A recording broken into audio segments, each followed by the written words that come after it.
దేవునికి స్తోత్రాలు చెల్లిస్తున్నాము. హల్లెలూయా, హల్లెలూయా. మీ అందరికీ ప్రభు అయిన యేసుక్రీస్తు నామములో ప్రత్యేకమైన వందనాలు తెలియజేస్తూ ఉన్నాను.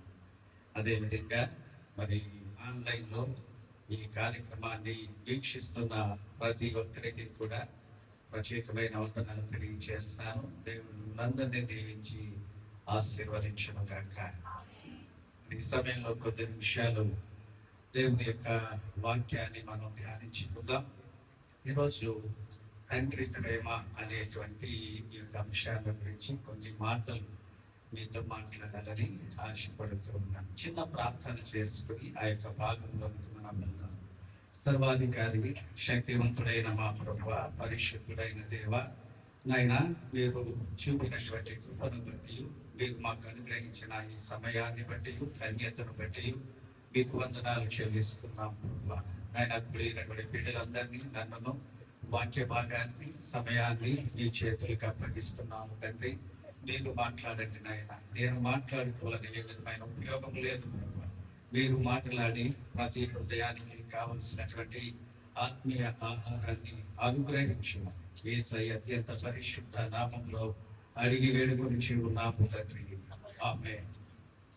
దేవుని పిల్లరా, తండ్రి ప్రేమను గురించి మనం చెప్పుకోవాలనుకున్నప్పుడు పిల్లలైనటువంటి వారి మీద తల్లి ప్రేమ, తండ్రి ప్రేమ, ఇద్దరు ఎవరికి గొప్పదంటారు? ఎవరికి గొప్పదంటారు?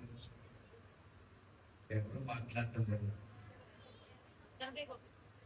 ఇద్దరిది కూడా గొప్పదే. తల్లికి ఎంత ప్రేమ ఉంటుందో తండ్రికి కూడా అంతే ప్రేమ ఉంటుంది. ఎందుకంటే పిల్లలు ఎవరు అంటే వాళ్ళ పిల్లలు, వాళ్ళ శరీర మాంసాలు, రక్త మాంసాలు పంచుకొని పుట్టినటువంటి బిడ్డలు. కాబట్టి వీరి హృదయం ఎప్పుడు కూడా బిడ్డల పట్లే ఉంటుంది. కాబట్టి తల్లి ప్రేమ గొప్పది, తండ్రి ప్రేమ గొప్పది కాదు అని ఎవరు కూడా చెప్పలేరు. కానీ కుటుంబాలలో పిల్లలకు ఎక్కువ ఎవరి ప్రేమ తెలుస్తుంది అంటే తల్లి ప్రేమే ఎక్కువగా తెలుస్తుంది. తండ్రి ప్రేమ కనిపించినటువంటి ప్రేమ, తల్లి ప్రేమ ఎదురుగా కనిపిస్తుంది. కారణం ఏంటి అంటే తల్లి ఎప్పుడు కూడా పిల్లలను హత్తుకుని పిల్లల దగ్గరే ఎక్కువగా ఉంటుంది. పిల్లలు తల్లితో ఎక్కువగా ఉంటారు. కాబట్టి తల్లి ప్రేమను వారు చూడగలుగుతారు, కానీ తండ్రి ప్రేమను వారు చూడలేదు. తండ్రి ప్రేమ కనిపించినప్పటికీ అది చాలా గొప్ప ప్రేమ. తండ్రి గురించి మనం ఆలోచన చేస్తే, తండ్రి పిల్లల ఎదుట తన ప్రేమను వ్యక్తపరచడు, కానీ అతని హృదయం ఎల్లప్పుడూ కూడా ఎవరి వైపు ఉంటుంది అంటే పిల్లల వైపే ఉంటుంది. అతని ఇంటిలో పిల్లల దగ్గర లేకపోయినా, డ్యూటీకి వెళ్ళిపోయినా, ఎక్కడికి వెళ్ళిపోయినా ఎవరి కోసం ఆలోచన చేస్తాడనంటే పిల్లల కోసమే ఆలోచన చేస్తాడు. తను ఉద్యోగం చేసేటువంటిది ఎవరి కోసం చేస్తాడనంటే పిల్లల కోసమే ఆయన ఉద్యోగం చేస్తాడు. ఆయన కష్టపడేటువంటిది ఎవరి కోసం కష్టపడతాడంటే తన కొరకు మాత్రమే కాదండి, తన భార్య కొరకు, తన పిల్లల కొరకు, తన కుటుంబం కొరకు కష్టపడతాడు. పెళ్లి కాకముందు ఆయన ఒక యంగ్స్టార్ కాబట్టి ఒక హీరోలా ఉంటాడు. పెళ్ళి అయిన తర్వాత ఆయన దృష్టిలో హీరోస్ ఎవరంటే పిల్లలే హీరోస్. ఈయన ఎవరు అని అంటే జీరో. అవునా కదా? తండ్రి మాత్రం జీరో అవుతాడు, పిల్లల్ని హీరోస్ చేస్తాడు. ఎందుకంటే తండ్రి అయినటువంటి తర్వాత, తండ్రి కంటే ముందు భర్త అవుతాడు కదండి. భర్త అయిన తర్వాతే హీరో సగం తగ్గిపోతాడు. అవునా కదా? ఎందుకంటే బాధ్యతలు ప్రారంభమవుతాయి. అప్పటి నుంచి తనకున్నటువంటి సమస్తాన్ని వదులుకుంటూ, సంతోషాలన్నింటినీ వదులుకుంటూ, తనకుండేటువంటి ప్రతి విధమైనటువంటి స్నేహాలు కానివ్వండి, తనకుండే ఆనందం అంతటినీ వదిలేసి భార్య కోసం, కుటుంబం కోసం కష్టపడుతూ ఉంటాడు. పిల్లలు పుట్టినటువంటి తర్వాత ఆ కష్టం ఇంకా ఎక్కువైపోయి ఎలా ఉంటుందో తెలుసా? కష్టపడే వాడిని గురించి ఏమంటారు చెప్పండి? ఎలా కష్టపడతాడు అంటారు చెప్పండి? ఎలాగంటారు? హీరోనా అప్పుడు కాదు కదా. ఎలా కష్టపడతాడంటే ఒక గొడ్డు కష్టపడినట్లుగా కష్టపడతాడు.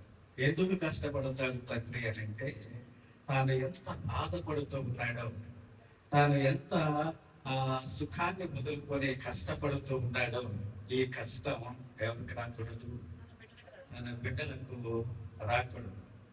ఈ కష్టం తన బిడ్డలకు రాకూడదు. తాను అనుభవిస్తున్నటువంటి బాధలు తన బిడ్డలు అనుభవించకూడదని ఉదయం ఇంట్లో నుంచి వెళ్ళిపోతాడు, రాత్రి తిరిగి వచ్చే వరకు కష్టపడుతూనే ఉంటాడు. పిల్లలు అనేటువంటి వారికి తన తండ్రి మా కోసం కష్టపడుతున్నాడు అనేటువంటి విషయం వారికి తెలియదు.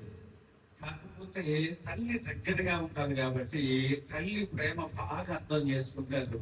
తండ్రి మీద చాలా మంది కోపాన్ని, భయాన్ని, ద్వేషాన్ని పెంచుకుంటారు. కానీ తండ్రి లేకపోతే మనం భూమి మీదకి రానే రాలేదు. తల్లి లేకపోతే భూమి మీదకి రానే రాము. కాబట్టి ఇద్దరు కూడా అత్యంత ప్రాముఖ్యమైనటువంటి వారు. ఇద్దరి ప్రేమ అత్యంత ప్రాముఖ్యమైనటువంటిది. ఒక చిన్న ఉదాహరణ నేను తెలియజేస్తాను. ఒక పిల్లడు వాడు పరిగెత్తుకుంటూ వెళ్ళి పడిపోయాడు, కాలుకి దెబ్బ తగిలేదు. అమ్మ రియాక్షన్ ఎలా ఉంటుంది ఆలోచన చేయండి. మీరు ఎప్పుడు పిల్లలు పడిపోతే పట్టించుకోవాలండి, ఎలా ఉంటుంది అమ్మ రియాక్షన్? వెంటనే వాడిని పట్టుకుని బాబు అని చెప్పి వాడిని పట్టుకుని ఏడ్ చేసి వాడు ఏడుస్తుంటే ఈవిడ ఏడుస్తుంది. బాబు బాబు తగ్గిపోతున్న ఆయన అని చెప్పి వాడిని చూసి ఏడుస్తారు. తండ్రి ఏం చేస్తాడో తెలుసా? తండ్రి చూసి పర్వాలేదంటాడు. తర్వాత ఏం చేస్తాడో తెలుసా? అవసరమైతే ఒకటేస్తాడు. ఇప్పుడు పిల్లలు ఎవరి ప్రేమ గొప్పదనుకుంటారు? మీరు చెప్పండి, ఎవరి ప్రేమ గొప్పది? ఎవరిది గొప్పది? టీచర్ ప్రేమ. ఇద్దరి ప్రేమ గొప్పదే. అయితే తల్లి ఆ సమయంలో బిడ్డ మీద ప్రేమ చూపిస్తుంది. తండ్రికి బాధ కలగదానంటే, అయ్యో నా కొడుకు పడిపోయాడు, వాడికి ఎంత బాధ ఉందో, వాడికి ఎంత కష్టం వచ్చిందో అని చెప్పేటువంటి బాధ ఇతని హృదయంలోనే దాచుకుంటాడు. బయటికి ఈ మాత్రం కూడా రానివ్వకుండా లోపల బాధపడుతూ బయటికి మాత్రం వాడిని తిడతాడు, గద్దిస్తాడు, అవసరమైతే కొడతాడు కూడా. ఇలా చేయడం వల్ల ఏం జరుగుతుంది అని అంటే, వాడు ఫ్యూచర్ లో ఎప్పుడు పరిగెత్తుతాడు. అవునా కాదండి? వాడు ఫ్యూచర్ లో పడిపోడు. ఎందుకంటే ఒకవేళ నేను ఎలాగో పరిగెత్తి పడిపోతే మా నాన్న ఏం చేస్తాడో తెలుసా? నన్ను కొట్టేస్తాడు. అందుచేత నేనేం చేయకూడదు, మరలా ఎలాగనా నా ఇష్టం వచ్చినట్లు పరిగెట్టకూడదు. నేనేం చేయాలి అంటే జాగ్రత్తగా ఉండాలి. ఈ దెబ్బ కంటే మా నాన్న కొట్టే దెబ్బ ఇంకా గట్టిగా ఉన్నది. అందుచేత ఎప్పుడు నేను పరిగెట్టకూడదు అని చెప్పి ఏం చేస్తాడు అంటే జాగ్రత్తగా వెళ్తాడు. అంటే తండ్రి ప్రేమ చూపించేటువంటి ప్రేమ ఎటువంటిది అని అంటే, వాడికి భవిష్యత్తులో ఒక మంచి బాట వేసేటువంటి ప్రేమ. దేవునికి స్తోత్రాలు చెల్లిస్తామా? తండ్రి కోపం అనేటువంటిది వారికి భవిష్యత్తులో ఒక మంచి బాట వేసేటువంటి ప్రేమ. ఈ ప్రేమ అంతా లోపలే దాచుకుని బిడ్డకు మాత్రం ఈ ప్రేమను చూపించాడు అనుకో, తల్లిలాగానే ఇతను కూడా వెళ్ళిపోయి ఆయన పడిపోయేవని వాటితో పాటు వీడు కూడా ఇచ్చేసాడు అనుకోండి, ఏం చేస్తాడు? మళ్ళీ ఇంకోసారి పడతాడు, ఎన్నిసార్లు ఏడుస్తాడు. కాబట్టి దేవుడి బిడ్డలారా, తండ్రి తల్లి ప్రేమలు ఇద్దరివి సమానమైనప్పటికీ చూపించే విధానంలో చాలా డిఫరెన్స్ ఉంటుంది. తండ్రి ప్రేమ mostly concentrates on his future, వాడి యొక్క భవిష్యత్తు మీద తండ్రి యొక్క ప్రేమ చాలా ఏకాగ్రతను చూపుతూ ఉంటాయి.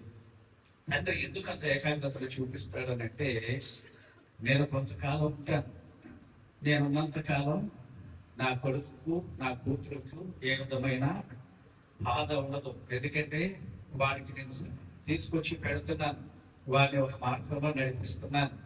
వాడి జీవితం నేను ఉన్నంత వరకు బాగానే ఉంటాడు. నేను వెళ్ళిపోయిన తర్వాత ఎవడు చూస్తాడు వాడిని?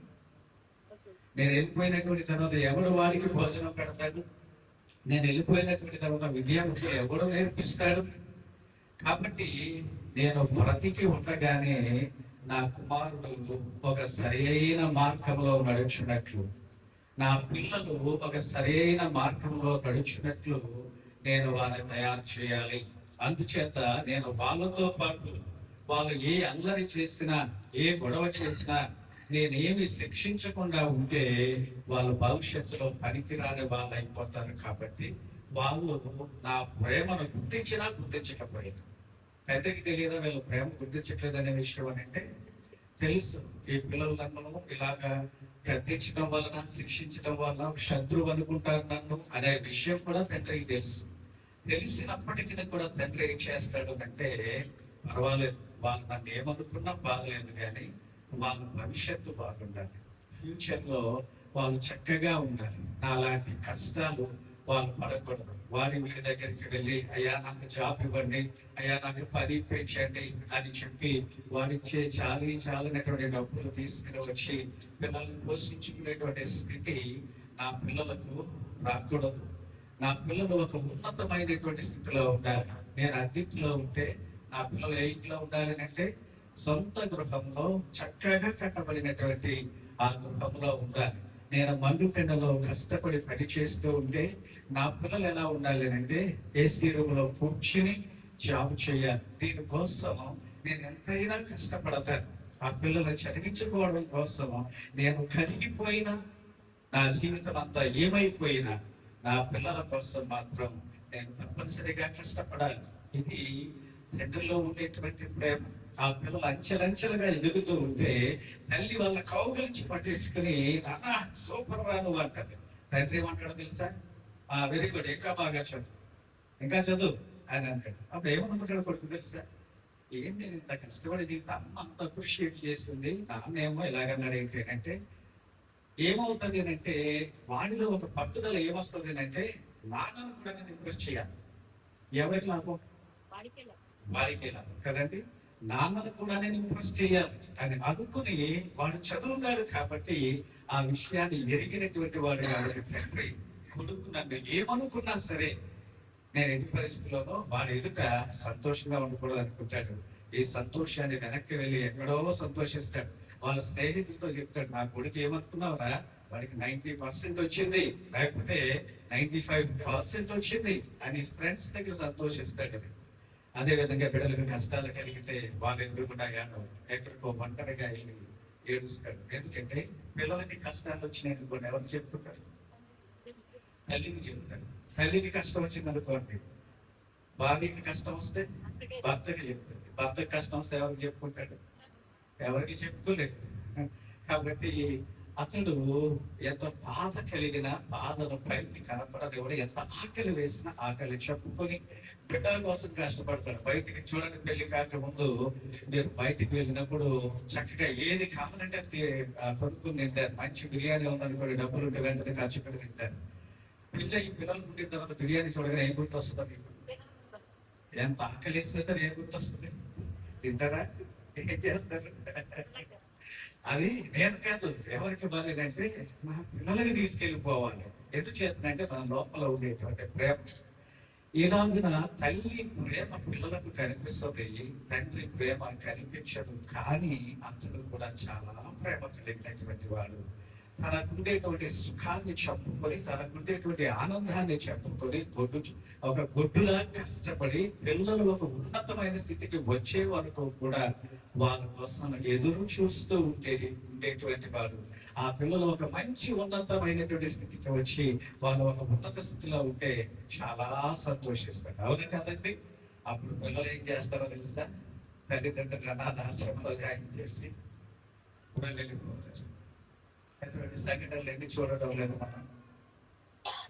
తండ్రి ప్రేమను ఎట్టి పరిస్థితిలో కూడా మనం నిర్లక్ష్యం చేయకూడదు. నీవు నీ దేశంలో దీర్ఘాయుష్మంతుడు వదినట్లు నీ తల్లిని, నీ తండ్రిని, తల్లిని ఒక్కరినే అన్నారా? తండ్రిని ఒక్కరినే అన్నాడా దేవుడు? లేదండి. తల్లిని తండ్రిని ఇద్దరిని కూడా నీవు గౌరవించినప్పుడు నీకు ఆశీర్వాదం అనేటువంటిది వస్తుంది.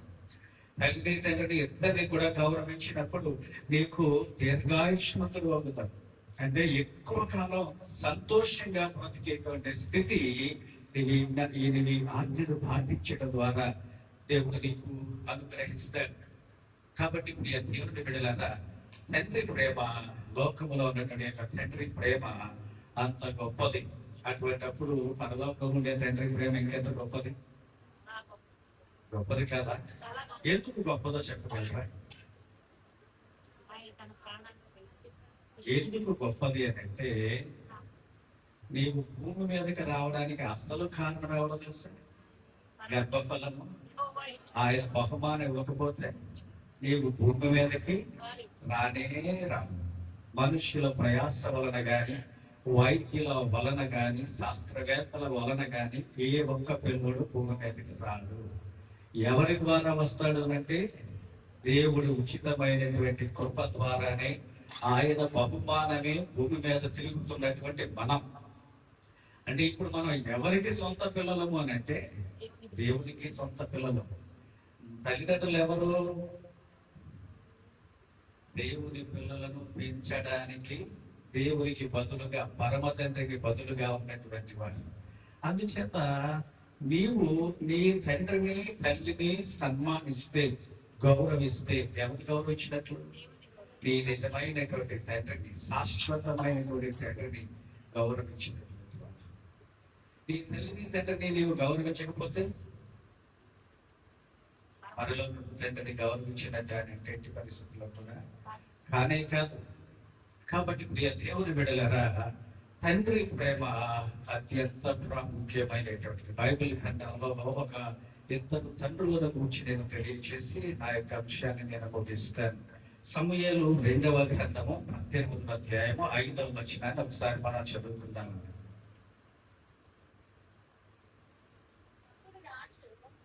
అప్పుడు రాజు యోవాబు అబీషైని ఇత్తయిని పిలిచి, నా నిమిత్తమై యవనుడైన అబ్షాలోమునకు దయచూపుడని ఆజ్ఞాపించిన. దేవునికి మహిమ కలుగును గాక. బైబిల్ గ్రంథంలో ఉన్నటువంటి దావీదు అనేటువంటి ఆ యొక్క తండ్రిని గురించి మనం చదువుతున్నాం. దావీదుకు ఇంచుమించుగా 19 మంది మగపిల్లలు ఉన్నారు. ఎంతమంది ఉన్నారండి? 19 మంది మగపిల్లలు ఉన్నారు. ఆడపిల్లలు చాలా మంది ఉన్నారు. అయితే ఈ ఆడపిల్లల్లో ఒక్క అమ్మాయి పేరు మాత్రమే మనకు మెన్షన్ చేయబడింది. అమ్మాయి పేరు ఏంటి అంటే తామారు. తామారు అనేటువంటి ఈ అమ్మాయి పేరు మాత్రమే బైబిల్ గ్రంథంలో దావీదు యొక్క కుమార్తెగా రాయబడింది. ఈ కుమారుల్లో పెద్ద కుమారుడు అమ్నోన్. ఎవరు చెప్పండి? అమ్నోన్. 3వ కుమారుడు ఎవరు అంటే అబ్షాలోము. అబ్షాలోము యొక్క చెల్లెలే, సొంత చెల్లెలే మనం చెప్పుకున్నటువంటి తామారు అనేటువంటి దావీదు యొక్క కుమార్తె. మనం ప్రతి వారం చెప్పుకుంటున్న ఆ తామారు వేరు, ఇక్కడ చెప్పుకుంటున్నటువంటి తామారు వేరు. దావీదు కుమార్తెల్లో ఉన్నటువంటి ఈ కుమార్తె చాలా సౌందర్యం కలిగినటువంటిది. ఆమె ఒక యువరాణి లాంటిది, మంచి హోదా కలిగినటువంటిది, చాలా పవిత్రమైనటువంటి స్థితిని కలిగినటువంటిది. ఈమెపై ఈమె యొక్క పెద్ద అన్న కన్ను పడింది. ఇద్దరు ఒక తల్లికి పుట్టినటువంటి వారు కాదు. కాబట్టి అతను ఏం చేశాడనంటే, ఈ అమ్మాయిని బలవంతం చేశాడు, పాడు చేశాడు. యువరాణులు వేసుకునేటువంటి వస్త్రాలు రంగురంగుల వస్త్రాలు వేసుకుంటారు. ఆ వస్త్రాలు వేరే ఎవరు వేసుకోవడానికి వీల్లేదు. అంటే రాజుగారి కుమార్తెలు వేసుకునే వస్త్రాలు వేరే వారు వేసుకోవడానికి వీల్లేదు. ఇతడు ఈ యొక్క అమ్మాయిని పాడు చేసినటువంటి తర్వాత ఆమె తల మీద బూడిద పోసుకొని ఈ యువరానికి ఉండేటువంటి వస్త్రాలు చింపుకొని తన అన్న అయిన అబ్షాలోము దగ్గరికి వెళ్ళింది. అబ్షాలోము అడిగాడు, ఏం జరిగింది, ఏంటి ఇలా ఉన్నావేంటి? ఏమి మాట్లాడలేదు. ఏమి మాట్లాడకపోతే అబ్షాలోముకి అర్థమైపోయి సరే ఈ విషయాన్ని రాజుగా ఎవరంటే వాళ్ళ తండ్రి గారికి తెలియచేద్దాం అనుకున్నారు. తండ్రి గారికి తెలియచేశారు. తండ్రి గారు బాధపడ్డాడు, కానీ ఏం చేస్తాడు చెప్పండి? అమ్నోను ఎవరు? కొడుకు. తామారు ఎవరు? అబ్షాలోము. ఎవరిని ఏం చేస్తాడు? ఏం చేయాలో అర్థం కానిటువంటి పరిస్థితిలో అతను చాలా బాధపడుతూ ఉన్నాడు. ఈ విషయాన్ని ఎరిగినటువంటి తామారు అన్న అయినటువంటి అబ్షాలోము నా చెల్లెలకు ఇంత భయంకరమైనటువంటి అవమానం జరిగింది. ఈమె రాజకుమార్తె, భయంకరమైన అవమానం, పట్టుకోలేనటువంటి అవమానం జరిగింది. ఇశ్రాయేలు 12 గోత్రీకుల్లో నా నా చెల్లి పడుతున్నటువంటి బాధ చాలా ఘోరమైనటువంటి బాధ. కాబట్టి నేనేం చేయాలి అంటే ఈ బాధకు కారకుడైనటువంటి వాడిని ఉంచుకో అని అనుకున్నాడు. ఇంకొకటి ఏంటి అంటే అమ్నోను దావీదుకు ఎన్నో కుమారుడు అని అంటే ఫస్ట్ మొట్టమొదటి కుమారుడు. కాబట్టి దావీదు తదనంతరం రాజుగారు ఎవరవుతారు అని అంటే అమ్నోనే అవుతాడు. రాజుగారి తదనంతరం అతని పెద్ద కుమారుడు అయినటువంటి అమ్నోను రాజు అవుతాడు. ఈ రోజు నా చెల్లెను వీడు పాడు చేసి ఇంట్లో వచ్చి బయటకు గెంటేశాడు. రేపటి దినాలు వీడు రాజు అయితే మన పరిస్థితి ఏంటి, మన కుటుంబం యొక్క పరిస్థితి ఏంటి? చాలా ఆలోచన చేశాడు. ఏం చేయాలి, వీడిని ఇంటి పరిస్థితుల్లో కూడా బ్రతకనివ్వకూడదు, నా చెల్లికి అవమానం చేసినటువంటి వీడిని బ్రతకనివ్వకూడదు అనుకున్నాడు. 2 సంవత్సరాలు జాగ్రత్తగా ప్లాన్ చేశాడు. 2 సంవత్సరాలు జాగ్రత్తగా ప్లాన్ చేసినటువంటి తర్వాత అప్పుడు ఈ ప్లాన్ ఆయన జరిగించిన కొరకు తన తండ్రి దగ్గరికి వెళ్ళాడు. తన తండ్రి దగ్గరికి వెళ్ళి, డాడీ, గొర్రె బొచ్చు కత్తిరించేటువంటి కాలం వచ్చింది. గొర్రె బొచ్చు కత్తిరించేటప్పుడు యూదులు, ఇశ్రాయేలు చాలా పెద్ద పండుగ చేస్తారనమాట. కాబట్టి నా గొర్రెల యొక్క బొచ్చు కత్తిరించేటువంటి సమయం వచ్చింది. అందుచేత నేను అందరికీ కూడా ఒక పండుగ చేస్తున్నాను, నీవు నీ సేవకులందరూ కూడా ఆ పండుగకు రావాలి అని చెప్పాడు. దావీదు అన్నాడు, ఆయన నేను నా సేవకులందరూ వస్తే నీకు చాలా ఖర్చు అయిపోతుంది, చాలా ఇబ్బంది అవుతుంది, అందుచేత మేము రాము, నీవు పండగ చేసుకో అని చెప్పాడు.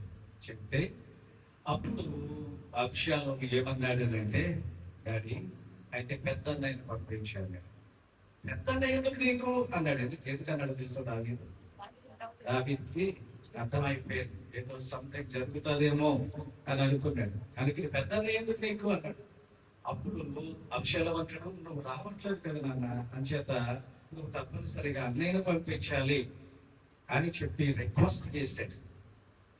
రిక్వెస్ట్ చేస్తే తండ్రి కాదనలేక ఆ పెద్ద కుమారులందరినీ పంపించాడు. పంపించినటువంటి తర్వాత అంతకు ముందుగానే అబ్షాలోము ప్లాన్ చేసుకున్నాడు. ప్లాన్ చేసుకుని ఏం చేశాడు అంటే, ఇదిగో అమ్నోను బాగా మత్తుడైనటువంటి తర్వాత నేను మీకు సిగ్నల్ ఇవ్వగానే వాటి పొడిచి చెప్పేసి అని తన సేవకులకు తెలియజేశాడు.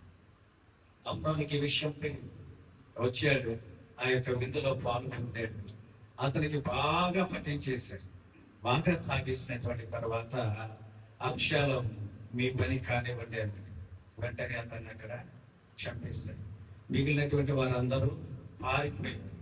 అటువంటి సమయంలో ఎవరో ఒకడు వెళ్ళి దావీదుతో చెప్పాడు, అయ్యా అబ్షాలోము నీ కొడుకులందరినీ చంపేశాడు అని చెప్పాడు. ఇక పూర్ణ ఏడవడం మొదలు పెట్టాడు తండ్రి. తాను రాజన్న విషయం మర్చిపోయి ఏడవడం మొదలు పెట్టాడు. అటువంటి సమయంలో దావీదు యొక్క అన్న కొడుకు దావీదు దగ్గరికి వెళ్ళి, దావీదా మహారాజా, నీ కొడుకులందరూ చనిపోలేదు కానీ నీ పెద్ద కుమారుడైన అమ్నోను మాత్రమే చనిపోయాడు అని తెలియచేశాడు. ఇప్పుడు అబ్షాలోము ఈ విషయం తండ్రికి తెలిసిపోయింది. ఏం చేయాలి అని ఆలోచన చేస్తూ అతడు అక్కడి నుంచి నెమ్మదిగా పారిపోయాడు. ఎక్కడికి పారిపోయాడంటే గెర్షోము అనేటువంటి ప్రాంతానికి వెళ్ళిపోయాడు. ఆ గెర్షోము రాజు దగ్గరికి వెళ్ళిపోయాడు. గెర్షోము రాజు ఎవరు అంటే అబ్షాలోము యొక్క తాత, మెటర్నల్ గ్రాండ్ ఫాదర్, అంటే తల్లి యొక్క తండ్రి అన్నమాట. అక్కడికి వెళ్ళిపోయాడు. అక్కడ 3 సంవత్సరాలు ఉండిపోయాడు. ఈ 3 సంవత్సరాలు దావీదు ఊసే ఎత్తలేదు ఈ అబ్షాలోము. కానీ దావీదు చేసినటువంటి పని ఏంటో తెలుసా? ఈ 3 సంవత్సరాలు ప్రతిరోజు ఏడుస్తూనే ఉన్నాడు. ఎందుచేత కుమారుని మీద ఉండేటువంటి ప్రేమ. కొడుకు చనిపోయినందుకు 7 రోజులు ఏడ్చుంటాడు.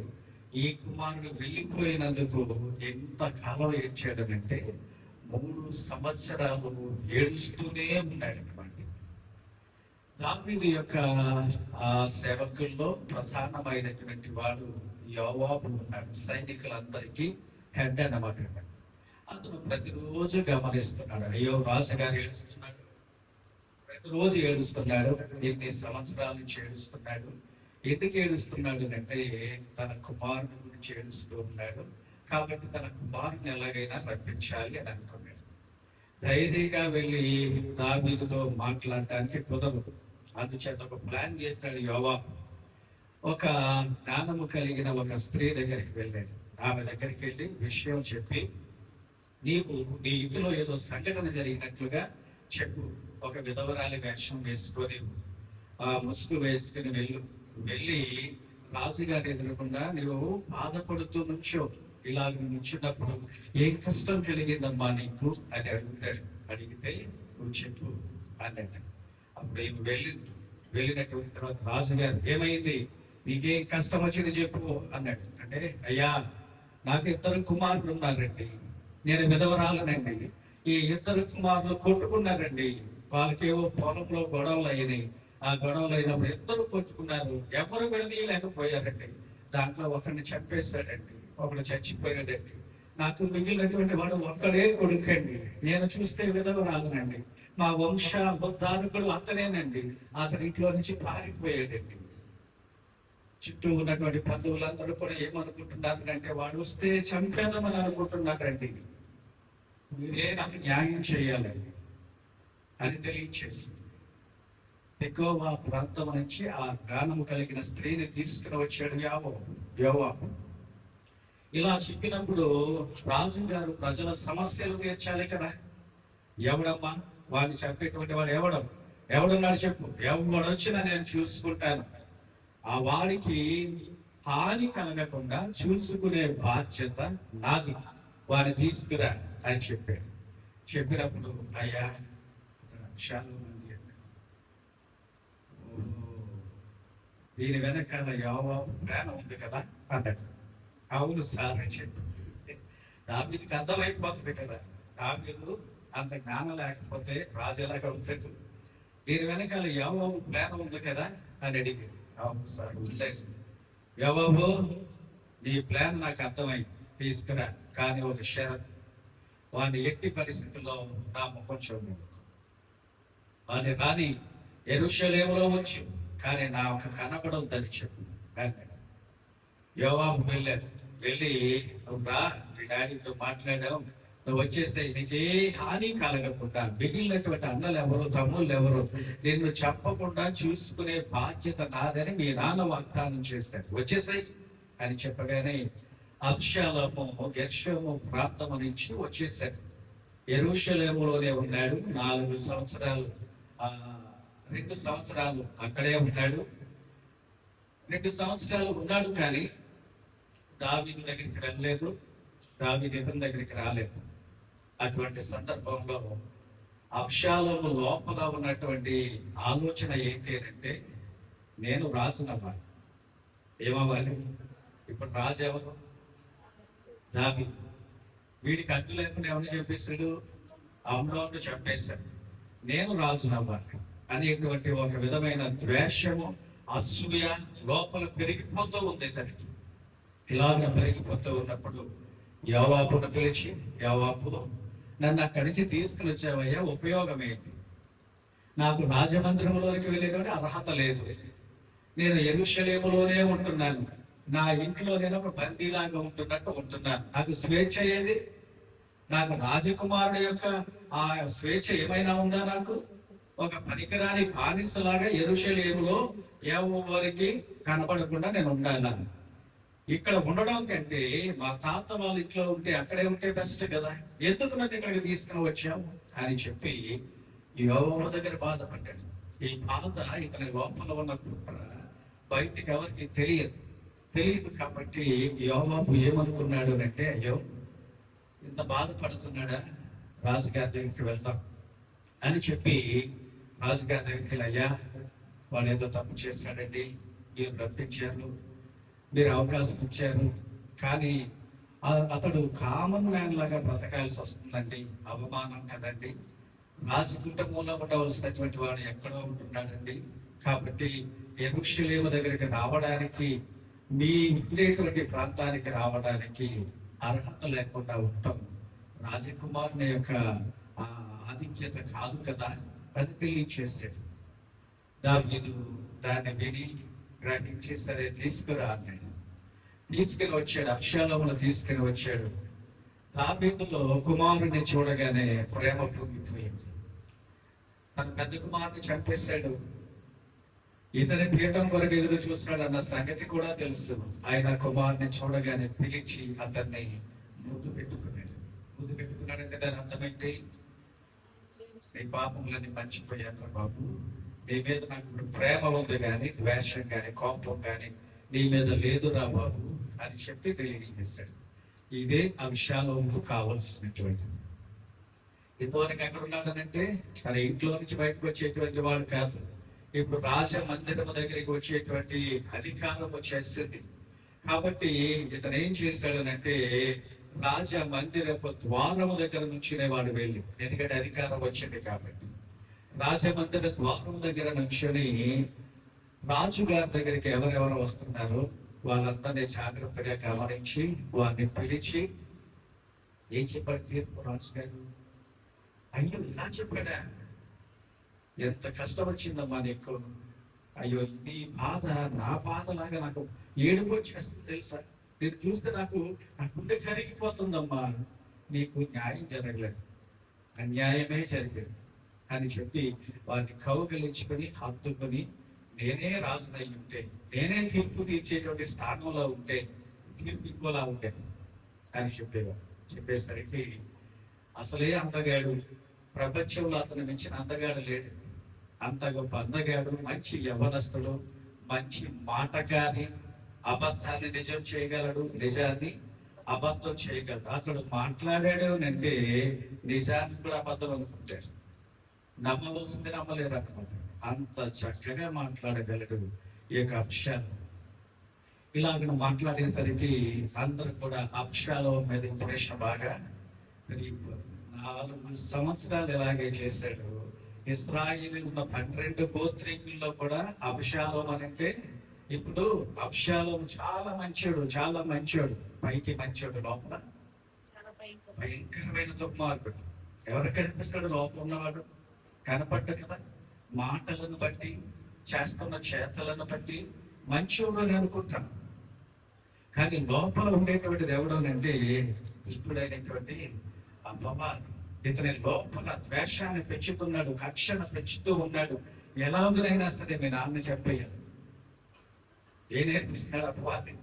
మీ నాన్న చంపేస్తే నువ్వేమవుతావు? రాజు అయిపోతావు. ఈ ద్వేషమైన స్వభావాన్ని అతనిలో ఉంచినప్పుడు అది ఈజీగా అయ్యేటువంటిది కాదు. కారణం ఏంటో తెలుసా? దావీదు తక్కువ. ఎంతమంది చెప్పగలరు? 10,000 మందిని సైతం చంపగలిగినటువంటి గొప్ప సమర్థుడు. కాబట్టి దావీదును జయించాలి అంటే ఏం చేయాలంటే దావీదును ఒంటరి చేయాలి, జనాన్నంతటినీ తన ప్రక్క తిప్పుకోవాలి. ఇది స్ట్రాటజీ అన్నమాట. వర్కౌట్ అవుతుంది, చాలా కాలం వర్కౌట్ అవుతుంది. ఎప్పుడైతే ఈ స్ట్రాటజీ అమలు చేశాడో ప్రజలందరూ ఇతర వైపుకి వచ్చేసారు. ఆ తర్వాత 4 సంవత్సరాలు అయిన తర్వాత తండ్రి దగ్గరికి వెళ్ళాడు. ఆయన, నాకు హెబ్రోనులో ఒక మొక్కుబడి ఉంది, నేను తీర్చుకుని వస్తాను, దయచేసి నన్ను హెబ్రోనుకి వెళ్ళడానికి అనుమతించు అన్నాడు. హెబ్రోనులోనే రాజుల అభిషేకం జరుగుతుంది. హెబ్రోను ఆ రాజ వ్యవస్థ అంతా ఉండేటువంటి ప్రాంతం అది. ఒకప్పుడు దావీదు అక్కడే ఉండేటువంటి వాడు.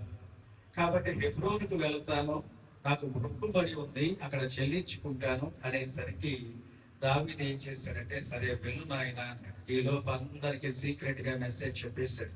ఏమనంటే, నేను వెళ్తాను, నాతో పాటు ఒక 50 మంది ఆ గుర్రాలు, రథాలు, వీటన్నిటిని తీసుకుని రండి అని చెప్పారు. రాజుగారికి తెలియకుండా ఈ ప్లాన్ అంతా జరిగిపోయింది. అందరూ ఇతని వెనకాల వెళ్ళిపోయారు. హెబ్రోనులోనికి వెళ్ళినటువంటి తర్వాత అక్కడ ఇదిగో అబ్షాలోమే మా రాజు అని ప్రకటన చేయించుకున్నాడు. అబ్షాలోము మా రాజు, ప్రజలందరూ ఎవరి ప్రక్కన ఉన్నారు ఇప్పుడు? అబ్షాలోము ప్రక్కనే ఉన్నారు. ఎవరి ప్రక్కన ఉండాలి?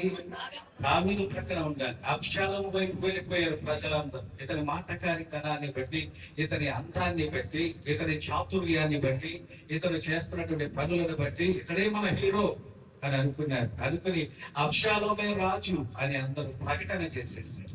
ప్రకటన చేసి రాజు అయినటువంటి దావీదుకు వర్తమానం పడ్డారు. అర్జెంటుగా యెరూషలేము ఖాళీ చేసి వెళ్ళిపోకపోతే నిన్ను, నీ సేవకుల్ని చంపేస్తాను. ఎవరికి ఇస్తున్నాడు ఈ వార్నింగ్? దావీదు ఏం చేయాలి? దావీదు అక్కడి నుంచి ప్రాణం చేతిలో పట్టుకుని పారిపోయారు. లోయలు గుండా చెప్పులు కూడా లేకుండా ఏడుస్తూ లోయ దాటుకుని యోర్దాను నది ప్రాంతానికి వెళ్ళిపోయారు. అతను వెళ్ళిపోతుంటే అతని మీద రాళ్ళు విసిరించాడు. ఎవరు విసిరారు అంటే అతని సేవకులే. ఆ రాజుగారైనటువంటి దావీదు గారికి మంచి ఆలోచనకర్త ఒకడు ఉండేవాడు. అతని పేరు అహీతోఫెలు. ఈ అహీతోఫెలు అనేటువంటి వాడు ఉన్నటువంటి సడన్గా దాంట్లోకి జంప్ అయిపోయి దావీదు యొక్క విషయాలన్నీ ఆ గ్రూపుకు తెలియజేస్తుంటారు. దావీదుకు వ్యతిరేకంగా అనేక ప్రణాళికలు రూపొందించేస్తూ ఉన్నారు. అబ్షాలోము యొక్క గ్రూప్ అంతా కూడా ఎక్కువ మంది ఉన్నారు. వారందరూ కూడా దావీదును అతని అనుచరులను చంపడానికి వారు ప్రయత్నాలు చేస్తూ ఉన్నారు. ఇటువంటి సమయంలో దావీదు దగ్గర ముగ్గురు మాత్రం ఉండిపోయారు. ఎవరనంటే యోవాబు, ఇత్తయి, తర్వాత అభిషేక్. వీళ్ళ ముగ్గురు ఉండిపోయారు. యోవాబు, ఇత్తయి, అభిషేక్. వీళ్ళ ముగ్గురు కూడా దావీదు దగ్గర ఉండిపోయారు. ఈ ముగ్గురు కూడా చాలా యుద్ధ నైపుణ్యం కలిగినటువంటి. అబ్షాలోము దగ్గర ఉన్నటువంటి వారు జనులు ఉన్నారు, అనేక మంది ఉన్నారు. కానీ యుద్ధ నైపుణ్యం కలిగినటువంటి ప్రణాళికలు రూపొందించగలిగినటువంటి వారు వీళ్ళ దగ్గరే ఉన్నారు. అటువంటి సమయంలో దావీదు వీళ్ళ ముగ్గురిని పిలిచి అంటున్నాడు. మనం ఇప్పుడు చదువుతున్నటువంటి మాట ఒకసారి చదువుదామండి. అప్పుడు రాజు యోవాబును, అభిషేని, ఇత్తయిని పిలిచి నా నిమిత్తమై యవనుడైన అబ్షాలోమునకు దయచూపుడని ఆజ్ఞాపించాడు. ఏం చేస్తాడు చెప్పండి? అబ్షాలోము ఏం చేస్తాడు? నా తండ్రిని ఎలాగునైనా చంపేయాలి, నా తండ్రిని చంపేసి ఆ సింహాసనాన్ని నేను అధిష్ఠించాలి అని చెప్పి అతడు ఎదురు చూస్తూ ఉన్నాడు. తండ్రి యొక్క ప్రేమ ఎలా ఉంది అంటే నా కొడుకు మీద దయ చూపించండి. అతడు దేశానికి శత్రువే, నాకు శత్రువే, నా ప్రాణం తీయాలనుకునేటువంటి హంతకుడే, ఆయనను స్టిల్ ఐ లవ్ హిమ్. కాబట్టి సేవకులారా, దయచేసి ఆ చిన్నవాడైనటువంటి అంశాలకు హాని కలగకుండా చూడండి అని చెప్పి తెలియచేసి దానికి ఏమనుకున్నాడనంటే వీళ్ళు జయిస్తారు, అబ్షాలోమును చంపరు అని అనుకున్నాడు. కానీ ఎఫ్రాయిము ఆ యొక్క అరణ్యంలో వీరు వెళుతూ ఉన్నప్పుడు, దట్టమైనటువంటి అడవిలో వెళ్తున్నప్పుడు దావీదు ఒక ప్రణాళిక రూపొందించాడు. ఇత్తయి, అభిషై, యోవాబు వీరు ముగ్గురు ఈ అరణ్యానికి 3 ప్రక్కలు కావాలి. మీ సైనికులందరినీ కూడా తీసుకుని వెళ్ళి అక్కడ ఉన్నాడు. నేను కూడా యుద్ధం చేస్తానన్నాడు. యుద్ధం చేస్తానంటే వాళ్ళు ఏమన్నారంటే, అయ్యా వద్దండి, నీ అంతటి రాజు భూమి మీద లేడు, నీ అంతటి పరాక్రమం కలిగిన రాజు భూమి మీద లేడు. మీరు లేకపోతే ఇశ్రాయేలు ఒక మంచి రాజును కోల్పోతుంది. అది మీరుండండి, మేము చేసి యుద్ధం వస్తామని చెప్పారు. దావీదు ఒక చోట వెయిటింగ్ చేస్తూ ఉన్నాడు. 2 వానముల మధ్యలో నిలబడి ఎదురు చూస్తూ ఉన్నాడు.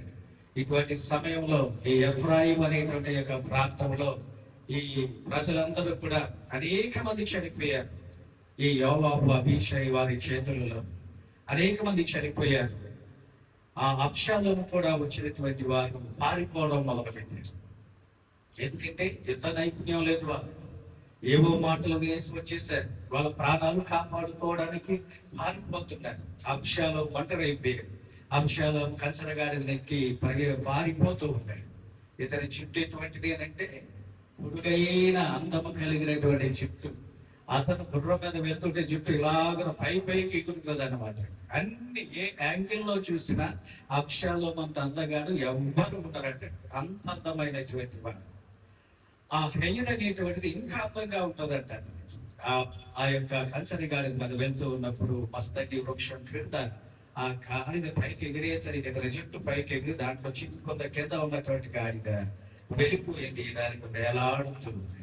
ఆ సమయంలో ఒకడు వచ్చి చూచాడు, వచ్చి యోవాబు దగ్గరికి వెళ్ళాడు. ఎందుకంటే అతనే సైనికులందరికీ అధికారి. యోవాబు, ఇదిగో అక్కడ ఉన్నటువంటి అబ్షాలోము చెట్టుకు వేలాడుతున్నాడు అయ్యా, ఇంకా చచ్చిపోలేదు అతను, చెట్టుకు వేలాడుతున్నాడు. మరెందుకు రావలేదు నువ్వు? నీవు చంపేస్తే 1000 తులముల వెండినిస్తాను, బంగారు దట్టినిస్తాను నీకు, వెళ్ళి చంపేసిరా.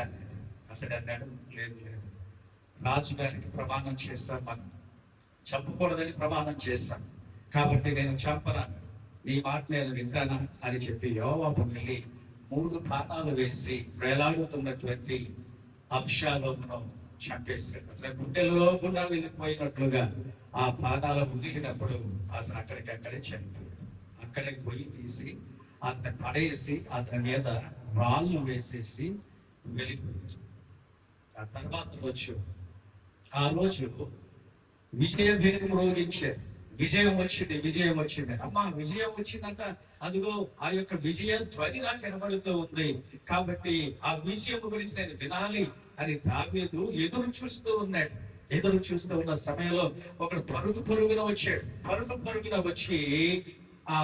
అక్కడ మనం చూస్తున్నప్పుడు 32, 33 వచనాలు 27 నుంచి మనం చూసినట్లయితే అక్కడ ఒకడు పరిగెత్తుకుంటా వస్తుంటే దావీదు దగ్గర ఉన్నటువంటి ఆ వాచ్మెన్ పైకి చూస్తూ దావీదుతో అంటున్నాడు, అయ్యా మహారాజా, ఒకడు పరిగెత్తుకుంటూ వస్తున్నాడు అని వాడి పేరు తెలియజేస్తాడు. ఒకసారి చదువుదామంటే ముగించేస్తాడు. కావాలి వాడు పరిగెత్తుడు చూడగా వాడు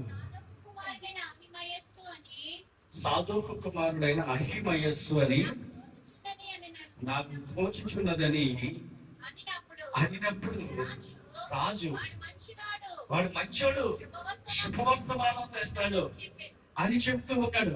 మంచోడు శుభవర్తమానం తెస్తాడు అని చెప్పి చక్కగా ఎదురు చూస్తూ ఉన్నాడు. ఏంటి ఇతని దృష్టిలో శుభవర్తమానం? విజయం అయితే వచ్చింది, అబ్షాలోము కూడా బ్రతికే ఉన్నాడు అనేటువంటి మంచి వార్త చెబుతాడు అని చెప్పి ఆతృతగా ఎదురు చూస్తున్నాడు. చూసారు ప్రేమ ఎలా ఉంటుందో. కొడుకు తన చంపేయాలి, నాశనం చేసేయాలి, అతని అధికారాన్ని నేను దోచుకోవాలి అని చూస్తూ ఉన్నప్పటికీ తండ్రి ప్రేమలో కొంచెం కూడా మార్పు లేదండి. అతడు వచ్చినప్పుడు ఏమైంది చెప్పు, అహిమయస్సు ఏమైంది చెప్పు అంటే, అయ్యా మనకి విజయం వచ్చిందండి అని చెప్తున్నాడు.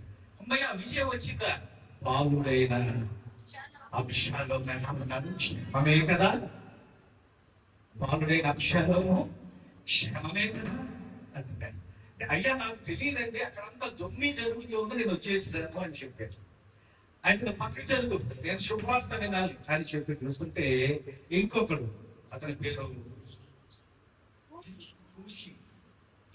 కూషి అనేటువంటి వాడు పరిగెత్తుకుంటూ వచ్చాడు. వాళ్ళు రాని కూషి ఏమైంది చెప్పు అని అంటే, బాగుడైనటువంటి అబ్షాలోము క్షేమంగా ఉన్నాడా అని అడిగితే, నీ శత్రువులందరూ ఏ స్థితిలో ఉన్నారో ఆ బాలుడు కూడా అదే స్థితిలో ఉన్నాడు. పగిలిపోయింది. 32, 33 వచనాలు చూసినట్లయితే రాజు పైకి వెళ్ళిపోయి ఆ యొక్క మిద్దె అంతా తిరుగుతూ పరిగెట్టుకుంటా వెళ్ళిపోతూ ఏం చేయాలో తెలియక, నా కుమారుడా అబ్షాలోమా, 5 సార్లు నా కుమారుడని అరిచాడు. 3 సార్లు నా కుమారుడా అబ్షాలోమా, నువ్వు చచ్చిపోయావా, నీ ప్లేస్ లో నేను చచ్చిపోయింటే బాగుంటుంది కదా, నీ ప్లేస్ లో నేను చచ్చిపోయింటే బాగుండదు కదా, నా కుమారుడు బ్రతికి ఉంటే అంత బాగుండేది. దేవుని బిడ్డలారా, తండ్రి ప్రేమ ఎటువంటిది అంటే నీ కొరకు ప్రాణం పెట్టేటువంటి. కుమారుడు ఎంత దుష్టుడైనా, కుమారుడు ఎంత భయంకరుడైనా, కుమారుడు ఎంత క్రూరమైనటువంటి వాడైనా, తండ్రి మీద ఎంత భయంకరమైనటువంటి కుట్ర చేసినా తండ్రి ప్రేమ మాత్రం ఎప్పుడు కూడా ఒకే విధంగా ఉంటుంది. నీ బదులు నేను చనిపోయేలా బాగుండేది నా కుమారుడు, అతని కోసం చాలా కాలం ఏడ్చాడు దావీదు. చివరికి యోవాబు వెళ్ళి గట్టిగా తిట్టాడు. ఎవరిని అంటే దావీదు. దావీదా, నీకు అసలు జ్ఞానం ఉందా లేదా? ఎందుకు ఏడుస్తున్నావు? ఇప్పుడు నువ్వు ఏడిస్తే ఎలా ఉంటుందో తెలుసా? అబ్షాలోమే బ్రతికుంటే నీవు పంపిన సైనికులందరూ చంపేసేవాడు కదా. కాబట్టి సైనికులందరూ ఏమనుకుంటారో తెలుసా? నేను ఇప్పుడు మన సైనికుల కంటే అబ్షాలోమే ఎక్కువ వాడికి.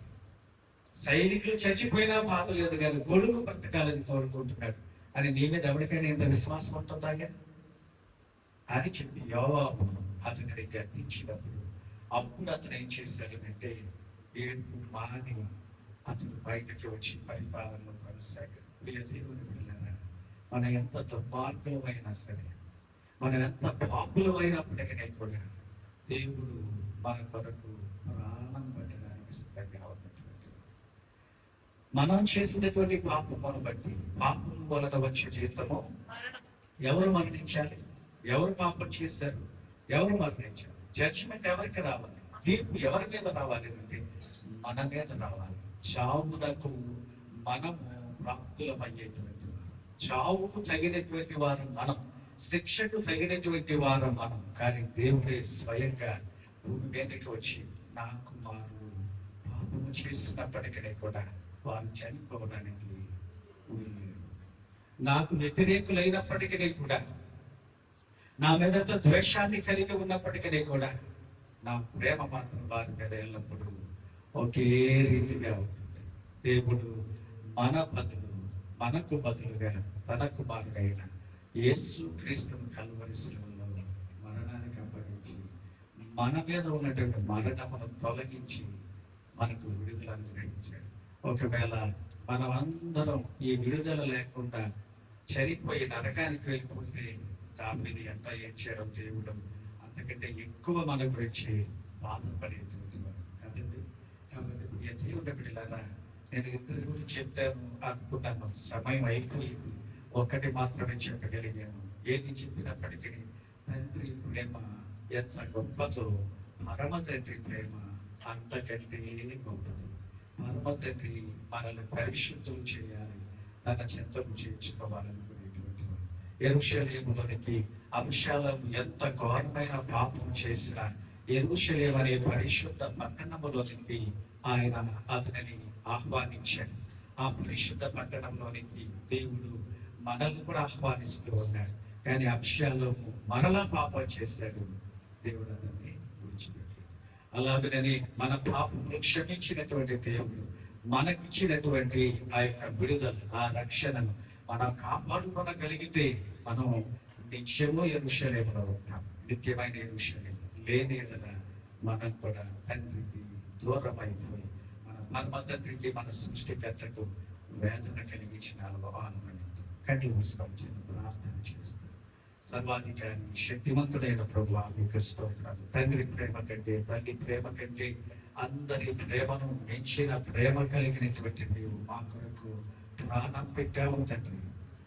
కల్వరి శిలువలో ప్రాణం పెట్టి మా మరణము నుంచి మాకు విడుదలను గ్రహించి నీ కుమారుడైన క్రీస్తును మరణమునకు అప్పగించినంత ప్రేమ కలిగిన వారు ఎవరూ లేరయ్యా. నీ ప్రేమను ప్రతి ఒక్కరు గుర్తించగలగాలి, నీ ప్రేమను ప్రతి ఒక్కరు పొందుకొనగలగాలి. నీ ప్రేమలో తండ్రి ముందుకు సాగిపోతూ నీవిచ్చేటువంటి ధన్యత పొందుకునే బిడ్డలుగా ప్రతి ఒక్కరిని చేయమని యేసు నామములో అడిగి వేడుకొని ఉన్నాము తండ్రి. ఆమేన్. దేవుడు దీవించుగాక.